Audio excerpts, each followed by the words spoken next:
මම දැන් ඉන්නේ චාංගි එයාපෝට් එකේ ආපහු එන ගමන් මේකෙදි මම දැක්ක රස්නේ පිට කෑම හදලා දෙන මැෂින් එකක්.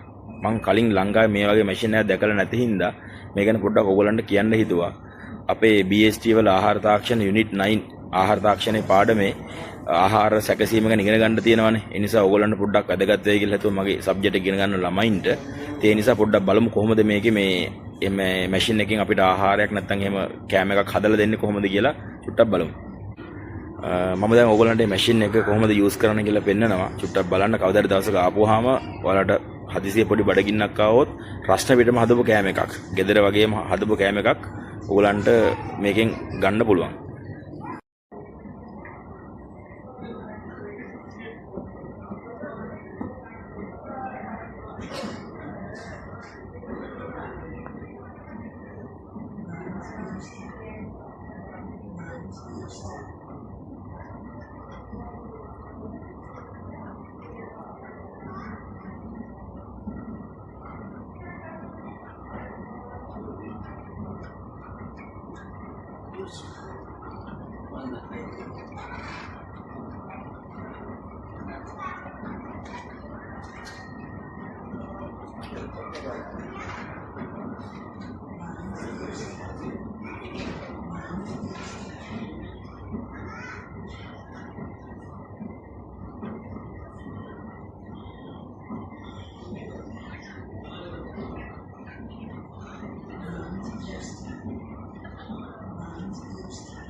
මේ අපිට හම්බෙන්නේ කන්න ඕන කරන හැඳි ටික ගෑරුප්පු ටික මේකේ වෙනම එනවා. දැන් කෑම එක ඇතුලේ ප්‍රොසෙස් වෙනවා. අපිට තව ටිකකින් ඒක ගන්න පුළුවන්.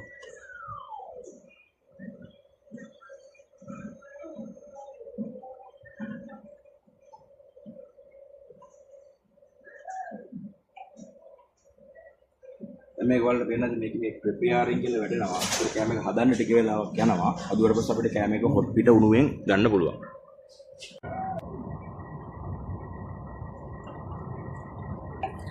තාම ප්‍රෙපෙයාරින් කියලා වැටෙන්නේ. තාම කෑම එක හැදලා ඉවර නැහැ. අපි බලමු කොච්චර වෙලාවකින් හැදෙයිද කියලා. ඒගොල්ලෝ කියේ විනාඩි 4කින් දෙනවා කියලා. තව ටිකකින් අපිට කෑම එක හම්බෙයි.